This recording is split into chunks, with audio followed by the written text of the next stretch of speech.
فردوس کا نام پاکستانی فلمی تاریخ کے ان چہروں میں شمار ہوتا ہے جن کی خوبصورتی، اداکاری اور پردہ سمیع پر موجودگی نے ایک پورے دور کی یادیں اپنے اندر محفوظ کی ہیں۔ وہ صرف ایک اداکارہ نہیں تھی بلکہ اپنے زمانے کے فلمی حسن اور جذباتی اداکاری کی ایک نمایاں علامت بن گئی۔ کچھ فنکار وقت کے ساتھ گزر جاتے ہیں مگر کچھ اپنے فن کے باعث وقت سے آگے نکل جاتے ہیں۔ فردوس بھی انہی فنکاروں میں شامل تھے۔ فردوس جب پردے پر جلوہ گر ہوتی تو ان کے انداز، چہرے کے تاثرات اور اداکاری میں ایک ایسی کشش محسوس ہوتی تھی جو ناظرین کو اپنی طرف متوجہ کرتی تھی۔ پاکستانی سینما کے سنہری دور کا ذکر ہو اور فردوس کا نام نہ آئے، یہ اس دور کی تصویر کو ادھورا چھوڑ دینے کے مترادف ہے۔ ان کی شہرت صرف ان کی خوبصورتی کی وجہ سے نہیں تھی بلکہ ان کے چہرے کے تاثرات اور کردار میں جذبات پیدا کرنے کی صلاحیت نے انہیں منفرد مقام دیا۔ فردوس کی فلمی شخصیت میں وہ سادگی بھی تھی جو ناظرین کو قریب محسوس ہوتی تھی، اور وہ دلکشی بھی جو انہیں پردہ سمیع کی یادگار اداکاروں میں شمار کرتی ہے۔ میں ہوں ڈاکٹر طاہر عزیز ظفر ایسٹین فورس سے۔ فردوس پاکستانی فلمی پردے کی وہ اداکارہ جس نے کردار کو یادگار بنا دیا۔ پاکستانی فلمی تاریخ میں کچھ اداکارائیں ایسے گزری ہیں جن کی شہرت صرف ان کے حسن، لباس یا فلموں کی تعداد سے وابستہ نہیں رہی بلکہ ان کی اصل پہچان کردار ادا کرنے کے انداز سے بنی۔ فردوس بھی انہی فنکاروں میں شامل تھیں۔ ان کا نام آتے ہی پاکستانی سینما کے اس دور کی یاد تازہ ہو جاتی ہے جب فلمی پردے پر جذبات، محبت، وفاداری، دکھ، قربانی اور دیہی معاشرے کی کہانیاں بڑی شدت کے ساتھ پیش کی جاتی تھیں۔ فردوس کو صرف ایک خوبصورت فلمی ہیروئن کہنا ان کے فن کے ساتھ ناانصافی ہوگی۔ ان کی خاص بات یہ تھی کہ وہ اپنے کردار کو محض ادا نہیں کرتی بلکہ اسے اسکرین پر ایک شخصیت میں تبدیل کرنے کی کوشش کرتی تھی۔ یہی وجہ ہے کہ ان کے بعد کردار فلم ختم ہونے کے بعد بھی ناظرین کے ذہن میں محفوظ رہتے تھے۔ فردوس کے فن کی اصل طاقت کیا تھی؟ فردوس کے اداکاری کے انداز میں ایک خاص سادگی دکھائی دیتی تھی۔ وہ غیر ضروری طور پر مکالمے کے ہر لفظ کو نمایاں کرنے کی بجائے اکثر اپنے چہرے کے تاثرات، آنکھوں اور خاموشی سے صورتحال بیان کرتی تھیں۔ یہی خاموش اداکاری ان کی ایک بڑی خوبی تھی۔ اس دور کے سینما میں جذبات کو بہت زیادہ شدت کے ساتھ پیش کیا جاتا تھا، لیکن فردوس کے کرداروں میں جذبات کے ساتھ ایک قدرتی پن بھی نظر آتا تھا۔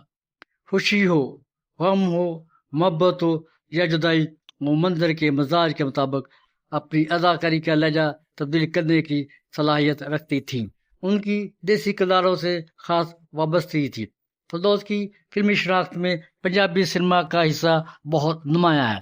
ان کی شخصیت اور اداکاری میں وہ کشش موجود تھی جو پنجاب کے دیہی ماحول، لوک داستانوں اور روایتی کرداروں کے لیے موزوں سمجھی جاتی تھی۔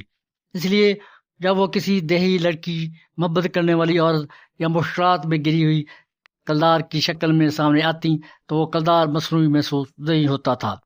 یہی خوبی انہیں اپنے دور کی ایک دوسری اداکاروں سے الگ کرتی۔ تو فردوس کے خیریت کو سمجھنے کے لیے ملنگی کا ذکر بہت اہم ہے۔ اس فلم نے انہیں نمایاں مقام تک پہنچانے میں اہم کردار ادا کیا۔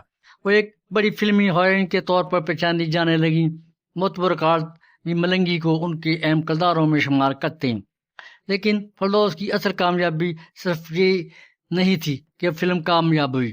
اصل کامیابی یہ تھی کہ انہوں نے فلمی کردار کو اس انداز سے پیش کیا کہ ناظرین نے انہیں صرف ایک اداکار کے طور پر نہیں بلکہ کردار کی نمائندہ شخصیت کے طور پر بھی قبول کیا۔ ہیر رانجھا وہ کردار جو فردوس کی پہچان بن گیا۔ اگر پاکستانی فلمی تاریخ کے یادگار خواتین کرداروں کی بات کی جائے تو فردوس کی ہیر کو نظر انداز نہیں کیا جا سکتا۔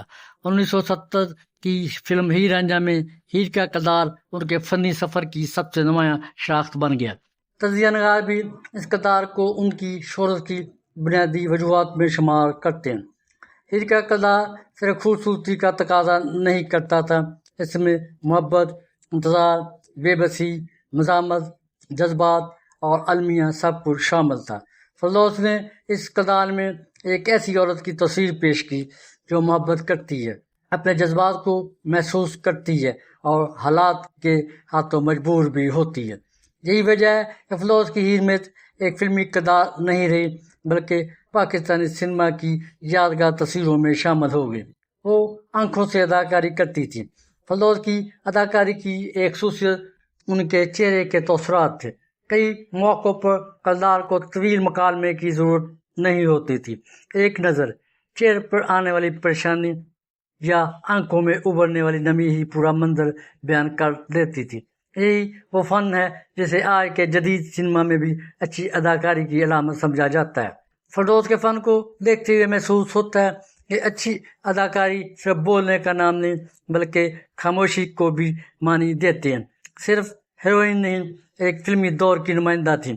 فردوس کی اہمیت کو صرف ان کی فلموں کی فہرست سے نہیں سمجھا جا سکتا، ان کا اصل مقام اس فلمی دور کے ساتھ جڑا ہوا ہے جس میں پاکستانی اور خصوصاً پنجابی فلمیں لوک داستانوں، دیہی معاشرے اور روایتی جذبات کو بڑی مقبولیت کے ساتھ پیش کرتی تھی۔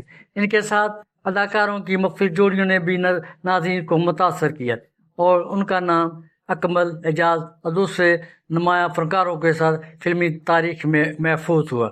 ان کی فلمی موجودگی پنجابی، اردو اور دیگر زبانوں کی فلموں تک پھیلی ہوئی تھی۔ فردوس اور اس کے فلمی حسن کے حوالے سے بات کریں، جبکہ آج خوبصورتی کے معیار بدل چکے ہیں۔ جدید فلموں میں لباس، میک اپ، کیمرہ اینگل، روشنی اور ڈیجیٹل تکنیک شخصیت کو نمایاں کرنے میں اہم کردار ادا کرتے ہیں۔ فردوس کے دور میں اداکارہ کی سکرین شخصیت زیادہ تر قدرتی حسن، لباس کی سادگی، چہرے کے تاثرات اور اداکاری سے بنتی تھی۔ اس لیے پرانی فلموں میں فردوس کو دیکھنا صرف ایک اداکارہ کو دیکھنا نہیں بلکہ پاکستانی سنیما کے ایک ایسے زمانے کو دیکھنا جب اسکرین پر شخصیت کا اثر بہت اہم سمجھا جاتا تھا۔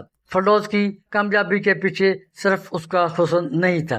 فردوس کی مقبولیت کو صرف خوبصورتی سے جوڑنا درست نہیں ہوگا۔ ایک اداکارہ کو مسلسل فلموں میں جگہ بنانے کے لیے وقت کے ساتھ خود کو ثابت کرنا پڑتا ہے۔ فردوس نے مختلف نوعیت کے کردار ادا کیے اور کئی فلموں میں ان کی موجودگی نے انہیں فلمی صنعت میں نمایاں رکھا۔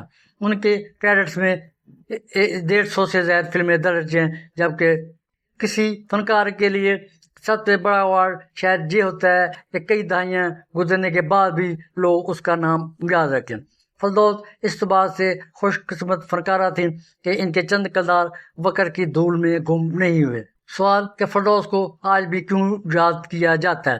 فردوس کو یاد کرنے کی سب سے بڑی وجہ شاید یہ نہیں کہ انہوں نے کتنی فلموں میں کام کیا، بلکہ یہ ہے کہ انہوں نے پاکستانی سنیما کو ایسے کردار دیے جن میں محبت بھی تھی، درد بھی تھا، ایک مخصوص پاکستانی تہذیبی رنگ بھی۔